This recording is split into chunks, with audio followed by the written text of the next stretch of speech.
it's your buddy Peace and Harmony with you here today. We're focusing in, really by popular viewer request, to focus in on the female psychopath. And it's with this understanding that oftentimes there's not a lot of help in the traditional mental health care system to assist those who have been victimized by a female psychopath. There isn't really a lot also to assist people to work through relationships with narcissistic abusers either. So really that is the goal and impetus of this channel, is to provide the education, information, tools, and support for identifying and healing through these types of destructive relationships. So I want to begin with understanding the female psychopath and what we're going to call emotional dysregulation, or really what I'm going to call their emotional displays. The female psychopath will engage in a lot of attention-seeking emotional displays. Displays of rage, displays of sexuality, displays of hostility, displays of opinion, displays of busyness, displays of activity, where it is all really about them, and they will very much make it a priority for attention to be on them in all settings.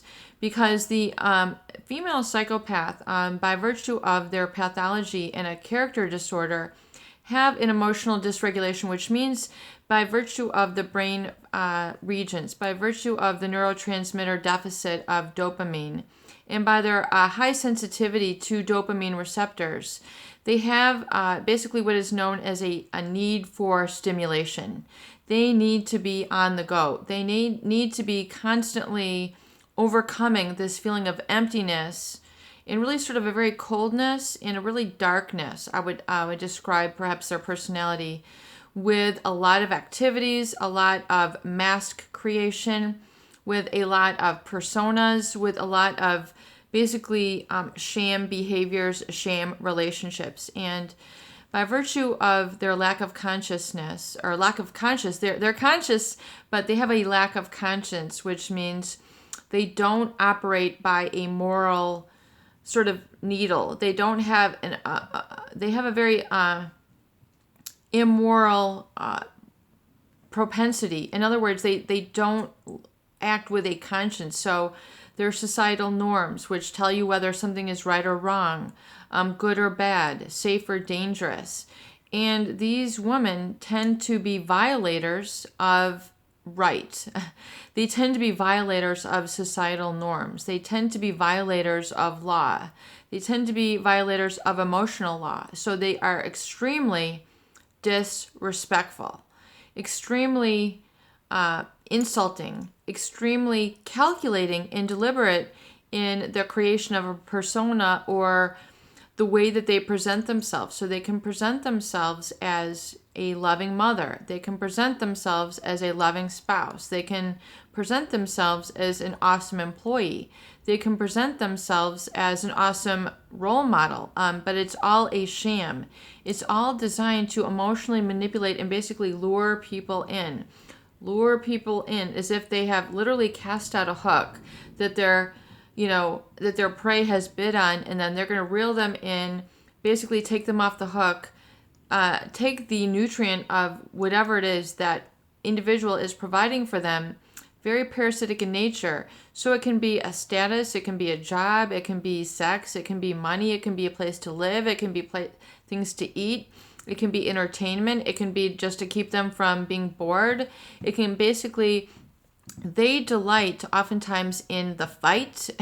They delight in these intense, emotional outbursts, which are, very odd.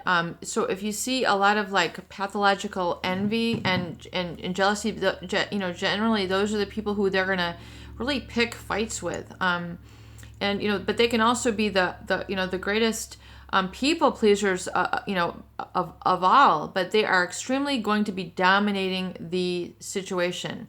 So it's really a complete act.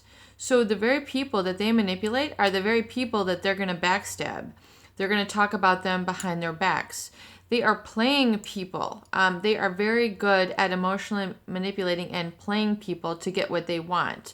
So it's usually going to be status, money, sex, connections, there's some rouse that they're going to get out of it, and it is very intense, meaning you oftentimes feel what I would describe them as untouchable. So they are manipulative in such a way that they can't be found out, they can't be detected. Oftentimes they are untouchable, so they are very fast, very smooth, very much will take care of their prey in order. It's like the kiss with the knife jab at the same time, the kiss with the backstab. I mean, it's very manipulative, especially a lot of their erotic behavior designed to seduce, succumb, and hypersexualize the people, their prey. They are an intra-species predator. And people think, well, that sounds really harsh. That sounds really extreme. Well, when you've seen the mask fall, when you've seen, which oftentimes the people who are closest to them, when you've seen the mask fall, you have no doubt what you're dealing with. You have no doubt that this is not your normal, person. This is not, the things that they are capable of are actually absolutely mind-boggling. I mean, most people would have a sense of guilt, and they would not go there.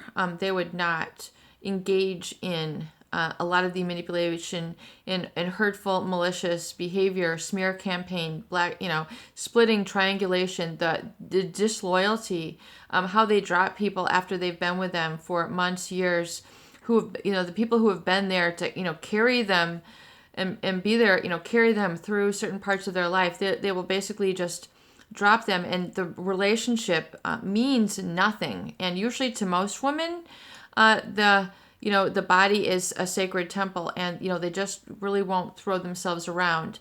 The female psychopath will throw themselves around and very much disrespect themselves. Have sex with a lot of different people, have double and triple lives where they'll be, totally committed to this one person.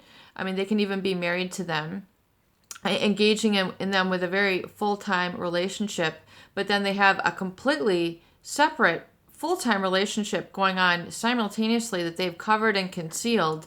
It's amazing the amount of energy that they will put into the relationships and the concealment, but to them it's a way of life. It's a lifestyle.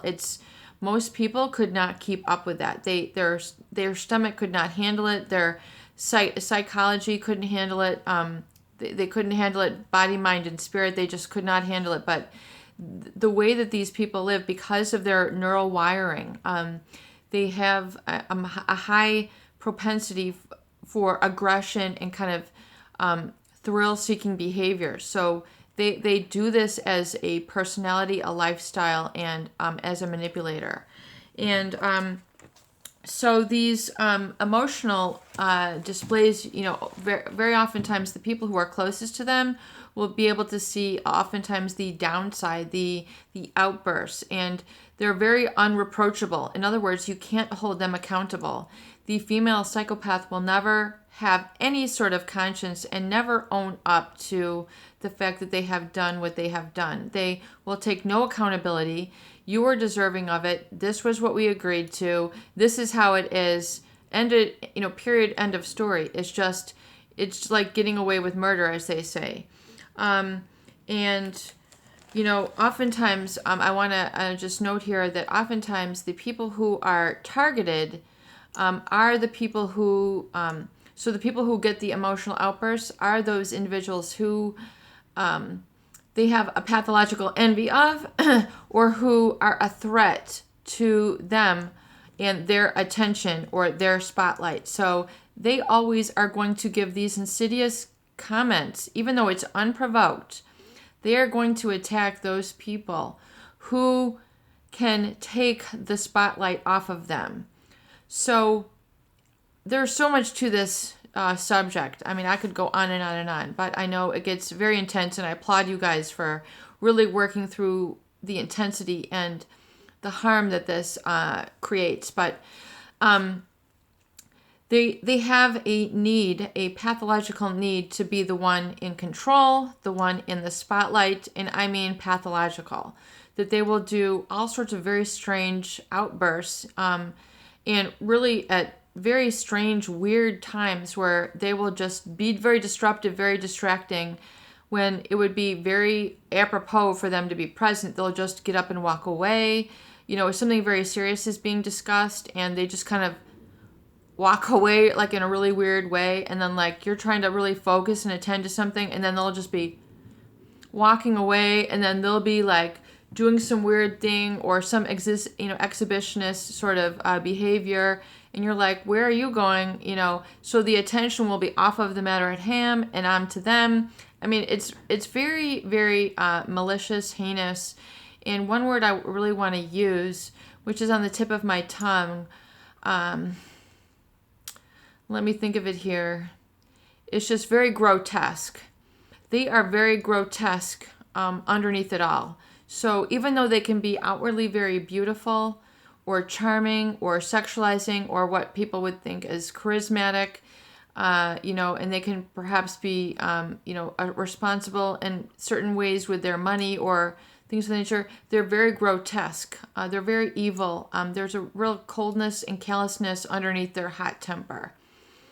So if this has been the individual who you've encountered, we're working here to help cleanse you and get you back to a sense of self-accountability, self-reliance, and really sort of an awareness that you have been, it feels like a hit and run. It feels like a psychological, emotional raping. It feels very much very, very gaslighting, very brainwashing, and very terrorizing. It can leave you in a state of PTSD where you don't know where direction you're like, you don't know how to release this sort of anxiety and tension from your body. So we're really going to be working on reclaiming that personal power after being emotionally abused by this type of individual. And that personal power is going to come to you once you kind of acknowledge what it is and you are able to understand that there are individuals who are extremely destructive and who are intra-species predators. And even though on the outside they appear like a normal person, once you understand that this is a mask, this is an imposter, there's someone underneath who is very cold. I mean, the depths of their coldness are far-reaching. I mean, it is like Neptune, Pluto. It is sub-zero atomic dry ice cold that is not part of like even it can't even register on most thermometers. I mean, it's a very malicious. I mean, malicious is even a strong enough word. I find oftentimes that there aren't even words in the human vocabulary that even begin to touch on the degree of their maliciousness and their hurt and how they really how the rippling effect, the ramifications of the extent and depth and ongoing of their evil and destruction. So it is reclaiming your personal power as a human being, as a sentient individual, and that you begin that self-trust and that self-reclaiming and really that self-care that needs to come back, and that self-nurturing, giving that warmth back to your personality, giving that warmth back to your humanity, your values, and getting a chance for your body to reset and cleanse yourself from these individuals. And it's realizing that you've been through like an emotional hit and run. You've been struck by an imposter. You have been you went through a momentary lack of judgment. You had fallen for this individual who is a sham. And it's just realizing the extent of this as it is what it is, and then being like, oh my God, okay, that's what it is. And now I'm going to recover my emotional bank account within myself, and I'm going to begin to feed myself and not this individual. Coming back to terms with yourself, your humanity, reigniting your personal values, getting a sense of safety, number one, and distance from this cold, and realizing that you have personal boundaries, you have a personal presence, which is yours uniquely, your own, and you're going to get that back and that back flowing in identification with this as you reclaim yourself through the affirmations, through the cleansing of this individual and the parting of ways and the cleansing of connection with this person, and furthermore reconnecting with, I would say, something which is more wholesome and nurturing in life. And you can do that through your body, mind, spirit in ways that we're going to be discussing here on the channel. Peace and harmony with you here today. I hope these videos do help. Please share. Please subscribe for more great tools, videos, discussion. and support.